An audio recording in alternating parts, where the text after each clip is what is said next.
NSS ഡൽഹിയുടെ മന്നത്ത് പത്മനാഭൻ പുരസ്കാരം ജനം TV മാനേജിംഗ് ഡയറക്ടർ ചെങ്കൽ S. രാജശേഖരൻ നായർക്ക്. ഡൽഹി RK പുരം കേരള സ്കൂളിൽ നടന്ന 148ാമത് മന്നം ജയന്തി ആഘോഷ പരിപാടിയിൽ പുരസ്കാരം വിതരണം ചെയ്തു.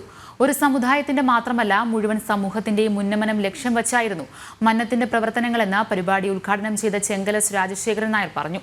NSS Delhi president MKG Pillai, general secretary MD Jayaprakash, SP Nair, MG Rajasekharan Nair തുടങ്ങിയവർ പങ്കെടുത്തു. NSS ഡൽഹിയിൽ നടത്തിയ കായിക മത്സരങ്ങളിലെ വിജയികൾക്കുള്ള സമ്മാനദാനവും നടന്നു. മഹിളാ സമാജവും യൂത്ത് വിംഗ് മെമ്പേഴ്സും കലാപരിപാടികൾ അവതരിപ്പിച്ചു.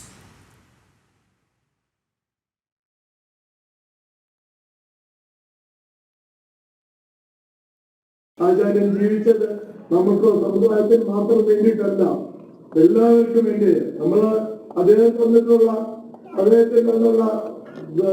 പ്രാർത്ഥനയിൽ തന്നെ ഒന്ന് പറയും, നമ്മള് വാക്കുകൊണ്ടോ പ്രവൃത്തി കൊണ്ടോ നോക്കുകൊണ്ടോ അടുത്തുള്ളവനെ വേദനിപ്പിക്കരുത്. ഇതാണ് നമ്മളെ പഠിപ്പിച്ചത്.